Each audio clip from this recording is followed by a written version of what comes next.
Alhamdulillah nahmaduhu wa nasta'inuhu wa nastaghfiruh wa na'udzu billahi min syururi anfusina wa min sayyiati a'malina.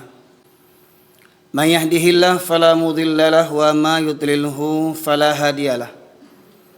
Asyhadu an la ilaha illallah wahdahu la syarika lah wa asyhadu anna Muhammadan abduhu wa rasuluhu alladzi la nabiyya ba'dah. Allahumma salli wa sallim ala nabiyyina Muhammad wa ala alihi wa sahbihi ajma'in. Qala Allah Ta'ala fil Qur'anil Karim, a'udzu billahi minasy syaithanir rajim.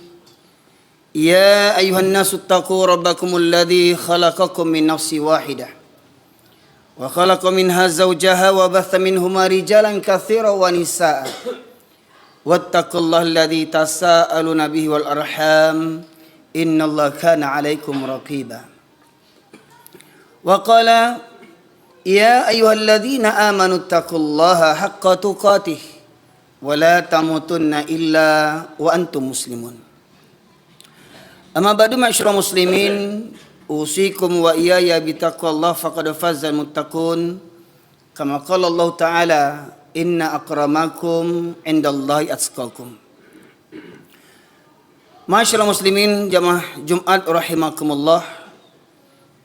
Bersyukur kita kehadirat Allah Subhanahu wa taala karena sampai detik ini Allah masih melimpahkan berbagai nikmatnya kepada kita sekalian. Terutama nikmat iman dan Islam, nikmat kesehatan dan kesempatan, hingga dari sekian banyak hamba Allah yang mengaku beriman. Dari sekian banyak hamba Allah yang mengaku beriman, Allah pilih kita di antara mereka yang meringankan langkah kakinya, menghadirkan ruh dan jasadnya, menyahut seruan Allah Subhanahu wa taala untuk menghidupkan hati demi meraih kebahagiaan dunia dan di akhirat. Salawat dan salam kita aturkan kepada junjungan kita Nabi besar Muhammad sallallahu alaihi wasallam, yang dengan diutusnya beliau menjadi rahmat bagi seluruh sekalian alam. Masyaallah muslimin, tema khutbah Jumat kita pada kesempatan kali ini membahas seputar wabah virus penyakit al-wahan yang merebak di tengah-tengah kaum muslimin.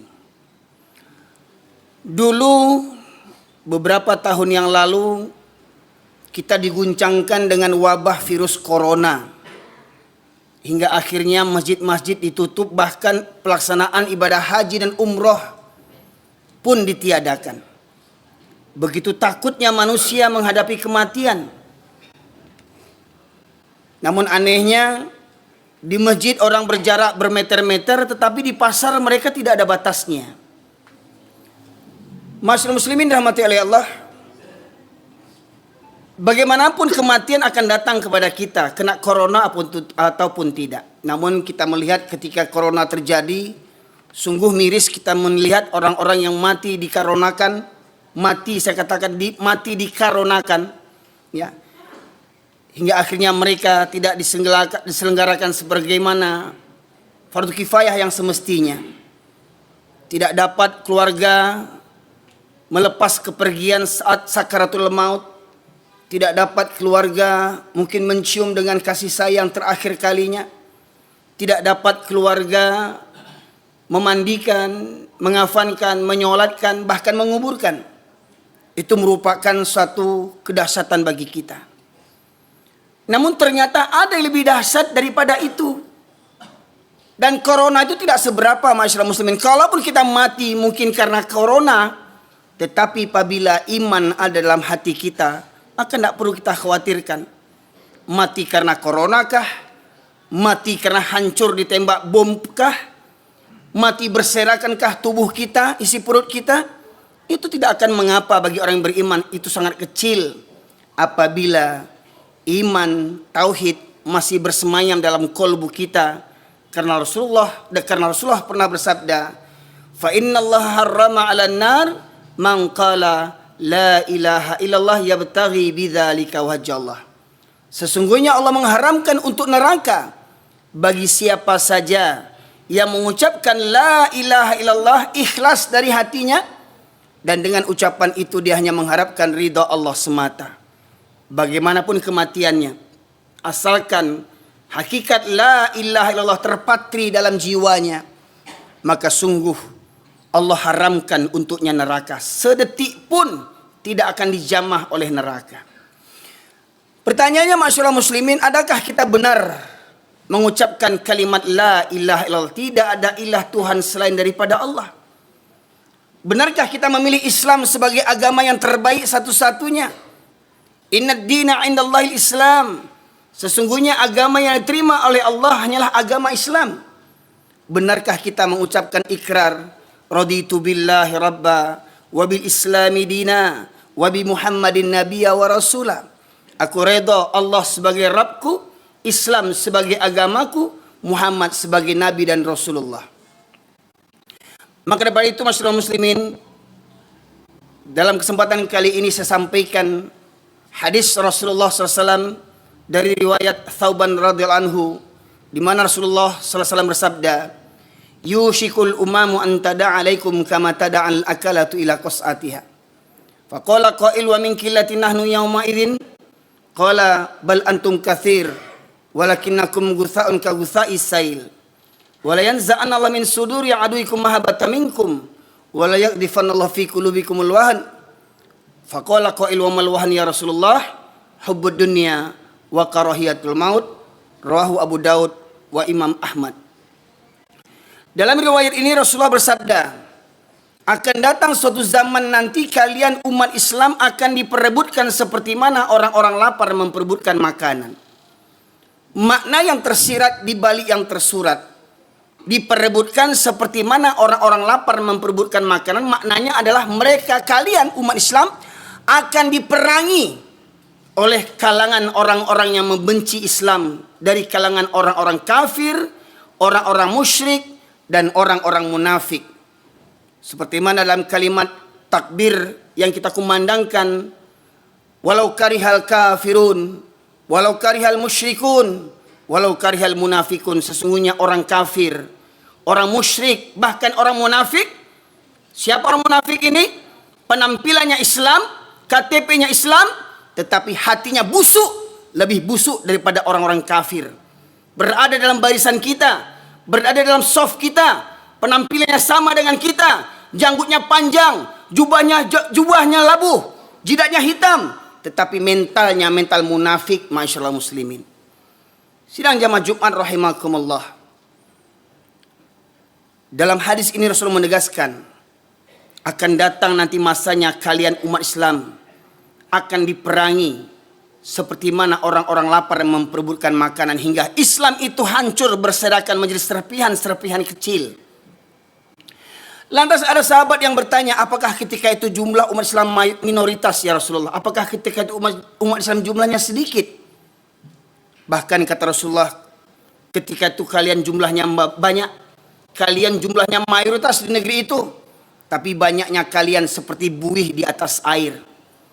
Nampaknya banyak, jumlahnya banyak, kuantitasnya banyak, tapi tak berkualitas, tak bermutu.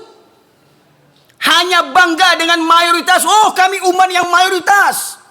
Presiden kami Islam, wakil presiden kami Islam, menteri-menteri kami Islam, tentara-tentara banyak Islam, polisi banyak Islam, pemerintahan dipimpin oleh orang-orang Islam. Tapi pada hakikatnya mereka benci kepada Islam. Itulah orang-orang munafik, masyaallah muslimin. Negeri yang mayoritas muslim terbesar di dunia tapi bermental munafik. Jumlahnya banyak, tapi tak berkutik, diotak-atik oleh orang-orang kafir dan orang-orang munafik. Jumlahnya banyak, tapi tak berkutik, diotak-atik oleh orang-orang kafir dan orang-orang munafik. Kemudian Rasulullah menegaskan, jumlah kalian banyak ketika itu, tapi banyaknya akan seperti buih di atas air. Lantas Rasulullah melanjutkan, dan Allah cabut rasa takut musuh-musuh terhadap kalian. Kalimatnya, Allah cabut rasa takut musuh-musuh terhadap kalian. Karena pada hakikatnya, orang-orang kafir, orang-orang musyrik dan munafik pada hakikatnya mereka lebih takut kepada manusia dibandingkan kepada Allah Subhanahu wa taala. Coba lihat betapa banyak bawahan takut dengan atasan, diperintah untuk berbuat zalim. Bawahan yang goblok ini mengerjakannya karena apa? Takut dipecat, takut tidak naik pangkat, takut dimutasi, takut anak bini tidak makan, takut hilang fasilitas negara yang selama ini dipakainya. Rumah dinas gratis, mobil gratis, segalanya gratis. Demi itu mereka mau taat kepada atasannya, tetapi mereka tak takut kepada Allah Subhanahu wa taala. Betapa banyak mental orang Islam seperti begitu hari ini, masyaallah muslimin. Tak tanggung penampilan gagah, perkasa, pangkat tinggi, ya, tetapi goblok. Karena apa? Karena takut dipecat sama atasan, takut tidak makan, takut miskin, takut mati kelaparan, tapi tidak takut kepada Allah Subhanahu wa taala. Jadi dalam penggalan hadis tadi Allah cabut rasa takut musuh-musuh terhadap kalian.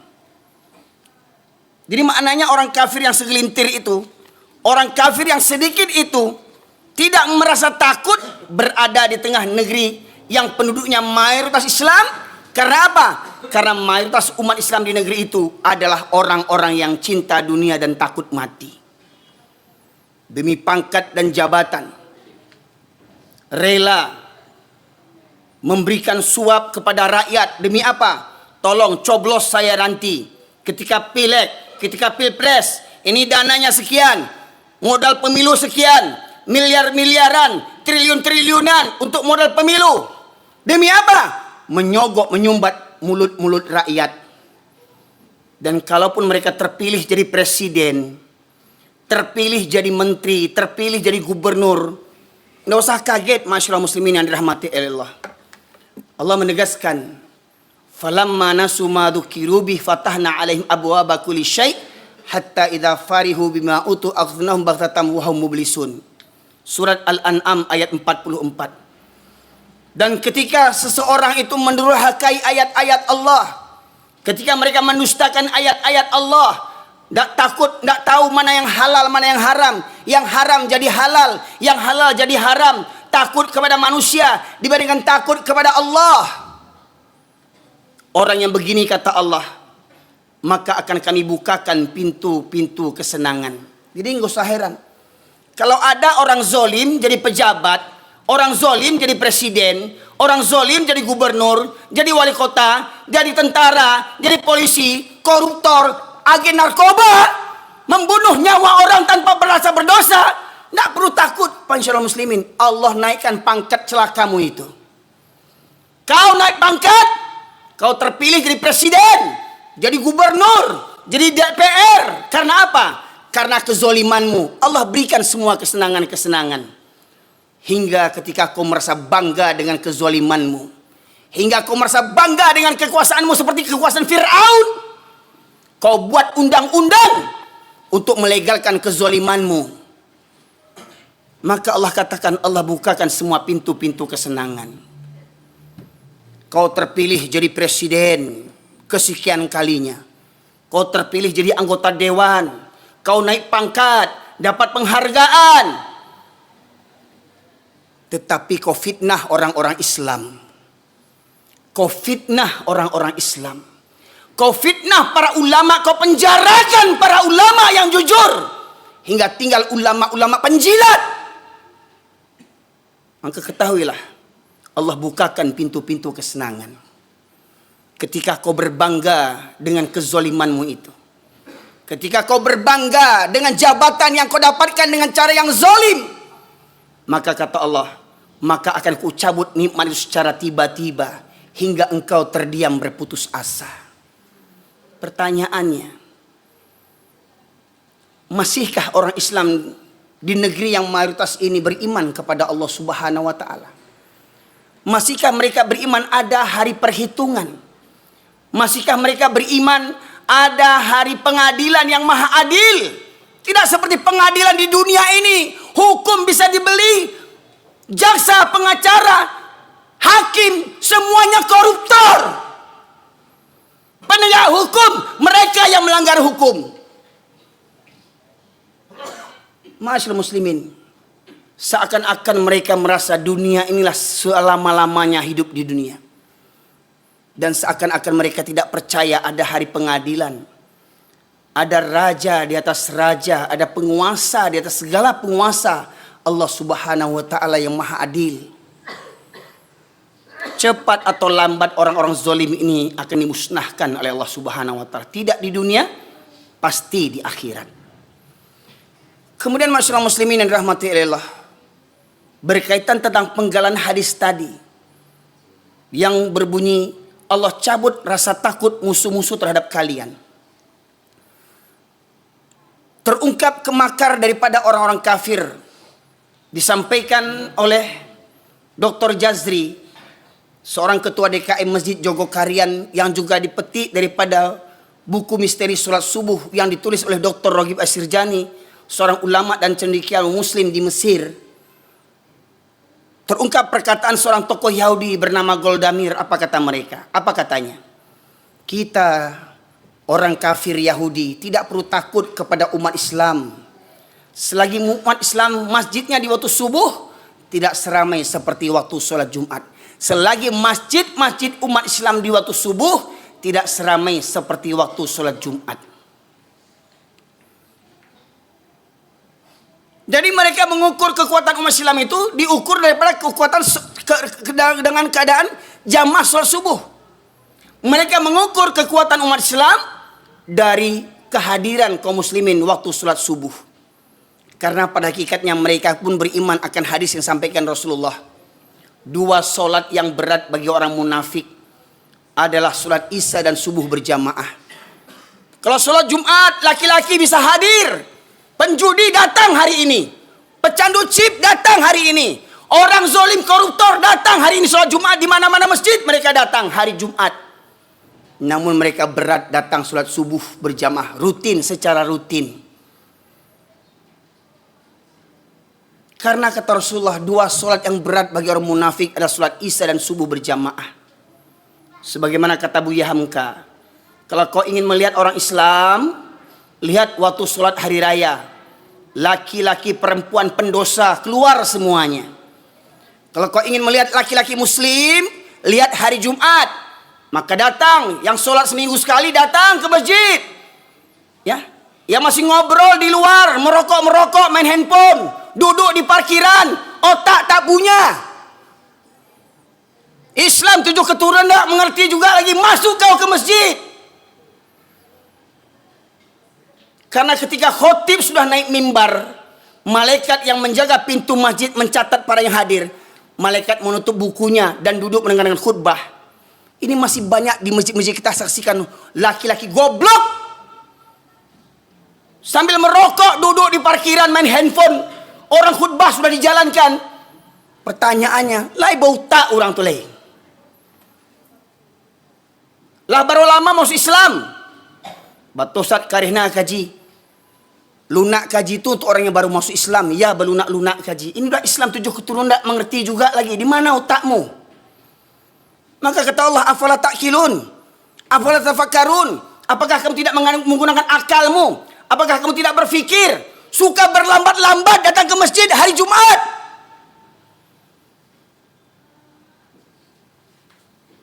Jumlah banyak, tapi bagaikan buih. Bahkan kita melihat masih ada orang Islam yang sekeluyuran, bawa angkot, bawa mobil, bawa motor kemana-mana. Sementara sholat Jumat sudah ditegakkan, khutbah sudah dijalankan. Bagaimana mungkin ada orang Islam 7 keturunan sholat seminggu sekali, kalau hari Jumat tidak sholat dia? Coba bayangkan. Oh kareh benar kaji kau, utak awak tu yang kareh. Hati awak tu yang kareh. Kata Allah, khatamallahu ala qulubihim wa ala sam'ihim wa ala absarihim risyawatun walahum adzabun azim. Allah kunci mati hatinya, pendengarannya dan penglihatannya, baginya azab yang pedih. Juga Allah menegaskan kepada orang-orang yang tidak tergerak hatinya ketika Allah memanggil dengan kumandang azan. Di masa sahabat ada namanya Abdullah bin Ummi Maktum. Menghadap Rasulullah dia berkata, "Ya Rasulullah, engkau tahu aku ini orang tua yang buta. Abdullah bin Ummi Maktum, orang tua lagi buta. Aku tinggal sebatang kara. Rumah jauh dari masjid. Dari rumah menuju ke masjid jalan berliku-liku dan banyak binatang berbisa. Ada 6 kendalanya. Yang pertama, dia buta. Yang kedua, tua. Yang ketiga, tinggal sebatang kara. Yang keempat, rumah jauh dari masjid. Yang kelima, jalan berliku-liku. Yang keenam, banyak binatang berbisa di perjalanan. Meminta menghadap kepada Rasulullah, ya Rasulullah, bolehkah aku salat di rumahku? Apa kata Rasulullah? Apakah engkau mendengar seruan azan? Dengar ya Rasulullah, maka tidak ada keringanan bagimu untuk salat di rumahmu. Orang tua buta tak dapat keringanan salat di rumah. Pertanyaannya, orang yang masih muda, mata sehat, rumah dekat, kendaraan banyak, anak banyak, menantu banyak, cucu banyak, kemenakan banyak. Rumah bertetangga dengan masjid, berkumandang azan, tak berangkat ke masjid. Apamu yang buta? Apamu yang buta? Subuh tadi, kemana para laki-laki kaum muslimin? Subuh tadi, berapa banyak yang hadir ke masjid? Ma'asyiral muslimin, subuh tadi, berapa banyak yang hadir ke masjid? Maka ma'asyiral muslimin yang dirahmati oleh Allah, kebodohan ini, kebodohan kaum mayoritas yang berbangga dengan jumlahnya banyak tapi mentalnya mental kerupuk. Jumlah mayoritas tapi mental minoritas. Jumlah mayoritas tetapi diatur oleh orang kafir yang minoritas. Diatur oleh orang kafir yang punya modal untuk kekuasaan. Demi pangkat dan jabatan, demi anak dan istri. Takut mati kelaparan, akhirnya apa? Menggadaikan iman dan akidah. Maka Rasulullah menegaskan, kalau seandainya mereka mengetahui keutamaan 2 salat tadi, Isya dan subuh berjamaah, niscaya mereka akan mendatanginya walaupun dengan merangkak. Betapa banyak orang bisa berangkat pagi-pagi subuh-subuh untuk ke kantor. Berapa banyak orang bisa pagi-pagi datang ke bandara takut terlambat naik pesawat. Berapa banyak anak buah datang dipanggil oleh majikannya, oleh atasannya, siap walaupun jam berapapun siap dipanggil oleh atasannya. Tetapi ketika Allah memanggil, mereka basi pakak, basi turiak, basi mada. Maka renungkan firman Allah dalam khutbah Jumat ini, surat Al-A'raf ayat 179 yang sengaja di mana-mana saya sampaikan, menggambarkan tentang kehinaan orang-orang Islam yang mengabaikan Al-Quran. Surat Al-A'raf ayat 179 Allah berfirman, A'udzubillahi minasyaitonirrajim. Walaqad dzara'na li jahannama katsiran minal jinni wal ins lahum qulubun la yafqahuna biha walahum a'yunun la yubsiruna biha walahum adhanun la yasma'una biha ulaika kal an'am bal hum adall ulaika humul ghafilun. Dan sungguh akan kami penuhkan neraka jahanam banyak dari kalangan jin dan manusia. Mereka yang memiliki hati tetapi tidak digunakan untuk merenungkan ayat-ayat Allah. Mereka memiliki hati, tidak ada rasa takut kepada Allah. Mereka memiliki hati, tak ada rasa tunduk patuh kepada Allah. Mereka memiliki hati, tak ada rasa cinta kepada Allah. Walahum a'yunun la yubsiruna biha. Mereka punya mata, tidak melihat pelajaran dari ayat-ayat kebesaran Allah. Gempa terjadi, tsunami terjadi, galodoh terjadi, longsor, banjir, berbagai macam musibah terjadi. Tidak juga menggerakkan hatinya untuk tunduk patuh kepada Allah Subhanahu wa ta'ala. Tak mau mengambil pelajaran, tak mau mengambil hikmah, iktibar dari semua peristiwa kejadian alam. Walahum adhanun la yasma'una biha. Mereka yang punya telinga tetapi tidak digunakan untuk mendengarkan ayat-ayat Allah. Ada yang datang hari Jumat tetapi hatinya entah di mana-mana. Ada yang datang mendengarkan khutbah tapi dia sibuk ngobrol di mana-mana. Ada yang tiduran, ada yang ngantuan, cuman pindah tidur, cari tempat yang bisa bersandar, tempat yang nyaman, cuman pindah tidur. Bangun-bangun orang sudah sholat. Ada yang punya telinga, masuk telinga kanan, keluar lagi dari kanan, tak tembus ke telinga kirinya. Tak berfungsi, tak bermanfaat kajian yang keras seperti begini. Karena apa? Karena hatinya lebih keras daripada kajian disampaikan, masyaallah muslimin. Saya ambil kesimpulan tadi. Punya hati tidak ada takut kepada Allah. Punya mata tak melihat bagaimana kemurkaan Allah. Punya telinga tak bergeming hatinya ketika dipanggil Allah. Apa kata Allah di ujung ayat? Ulaika kal an'am. Mereka seperti binatang ternak, bahkan lebih sesat, lebih hina daripada binatang lagi. Pertanyaannya, yang rumahnya bertetangga dengan masjid, tidak berangkat ke masjid, manusia apa binatang? Orang yang kerja di masjid, contoh mohon maaf, contoh simpel mohon maaf, kuli bangunan, dapat proyek renovasi masjid, masuk waktu sholat, apa kata mandornya kepada anak buah? Hei, berhenti kalian kerja, jangan ribut, orang sholat. Orang pada sholat, kuli-kuli bangunan itu tak sholat.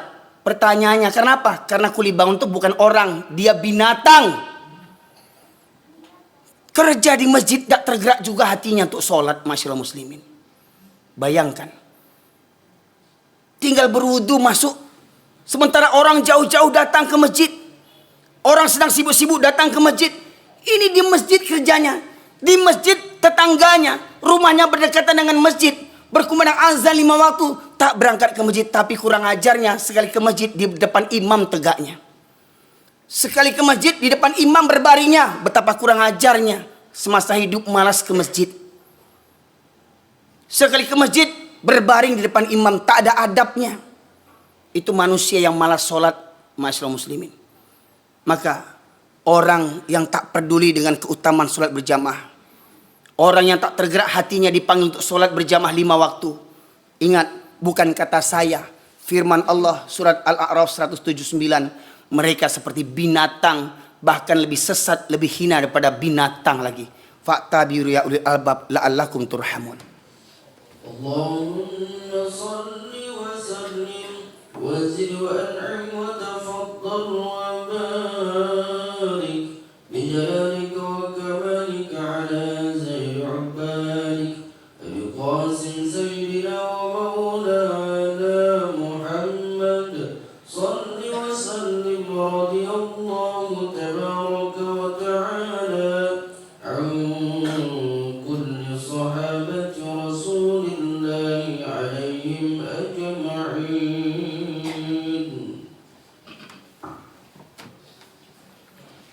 Alhamdulillah, nahmaduhu wa nasta'inuhu wa nastaghfiruh wa na'udzu billahi min syururi anfusina wa min sayyiati a'malina. Man yahdihillahu fala mudilla lahu wa ma yudlilhu fala hadiyalah. Asyhadu an la ilaha illallah wahdahu la syarika lah wa asyhadu anna Muhammadan abduhu wa rasuluhu alladzi la nabiyya ba'dah. Allahumma shalli wa sallim ala nabiyyina Muhammad wa ala alihi wa sahbihi ajma'in. Masyaallah muslimin, sidang jemaah Jumat rahimakumullah. Dalam khutbah Jumat yang kedua ini saya sampaikan perkara-perkara yang menjadi Tuhan bagi manusia. Ada orang yang bisa mengucapkan la ilaha illallah berpuluh kali, beratus kali, beribu kali, bahkan berjuta kali. Tetapi di luar kalimat itu mereka masih bertuhankan kepada selain Allah. Di antaranya Allah sebutkan dalam surat At-Taubah, surat yang ke-9 ayat 24, Allah berfirman, A'udzubillahi minasyaitonirrajim. Qul in kana aba'ukum wa abna'ukum wa ikhwanukum wa azwajukum wa ashiratukum wa amwalun iktaraftumuha wa tijaratan takhsawna kasadaha wa masakina tardawnaha ahabba ilaikum minallah wa rasulih wa jihadin fi sabilih fatarabbasu hatta ya'ti Allah bi amrih innallaha la yahdil qaumal fasikin. Katakanlah, jika bapak-bapakmu atau orang tuamu, anak-anakmu, saudara-saudara kakak beradikmu, istri-istrimu atau para suami, sanak familimu, harta kekayaan yang kamu cari, yang kamu kumpulkan, yang kamu bangga-banggakan, pekerjaan, sawah ladang, kedaimu, tokomu, pangkat dan jabatanmu, dan rumah tempat tinggalmu yang kamu cintai. 8 perkara ingat. Orang tua, anak, saudara, istri, sanak famili, harta, pekerjaan, rumah tempat tinggal yang kamu cintai. Ahabba ilaikum minallah wa rasulih wa jihadin fi sabilih. Apabila lebih engkau cintai daripada Allah dan Rasul dan berjihad di jalannya, maka 8 perkara tadi telah menjadi Tuhan selain daripada Allah Subhanahu wa taala. Pertanyaannya, apa yang menghalangi seorang laki-laki yang mengaku beriman, Islam 7 keturunan, KTP-nya Islam, tapi malas sholat berjamaah? Apa alasannya? Tak ada alasan kecuali 8 perkara tadi ini. Bahkan ada yang rajin sholat, tapi lebih senang sholat di rumah. Maka mereka bertuhankan kepada rumahnya, bangga dengan rumah yang dibangunnya. Tetapi mereka tidak memuliakan rumah-rumah Allah Subhanahu wa ta'ala. 8 perkara boleh dicintai, tetapi jangan melebihi cinta kita kepada Allah dan Rasulnya, serta berjihad di jalannya. Innallaha malaikatahu yusalluna 'alan nabi. Ya ayyuhalladzina amanu shallu wa sallimu taslima. Allahumma fil muslimin wal muslimat wal mu'minina wal mu'minat al ahya'i minhum wal amwat innaka qadiyal hajat. Rabbana zalamna anfusana wa illam taghfir lana wa tarhamna lanakunanna minal khasirin. Rabbana la tuzigh qulubana ba'da idh hadaitana wa hab lana min ladunka rahmah innaka antal wahhab. Allahumma arinal haqqa haqqan warzuqna ittiba'ah wa arinal batila batila warzuqna ijtinabah. Rabbana ighfir lana wa liwalidayna warhamhuma kama rabbayana shaghira. Rabbana hab lana min azwajina wa dhurriyyatina qurrata a'yun waj'alna lil muttaqina imama. Allahumma ansuril muslimin wal mujahidin fi Filistin. Allahumma ansuril muslimin wal mujahidin fi Filistin. Allahumma ansuril muslimin wal mujahidin fi Filistin ya Allah ya arhamar rahimin. ربنا لا تؤاخذنا إن نسينا أو أخطأنا ربنا ولا تحمل علينا إصرا كما حملته على الذين من قبلنا ربنا ولا تحملنا ما لا طاقة لنا به واعف عنا واغفر لنا وارحمنا أنت مولانا فانصرنا على القوم الكافرين ربنا آتنا في الدنيا حسنة وفي الآخرة حسنة وقنا عذاب النار سبحان ربك رب العزة عما يصفون والسلام على المرسلين والحمد لله رب العالمين. نقيم الصلاة.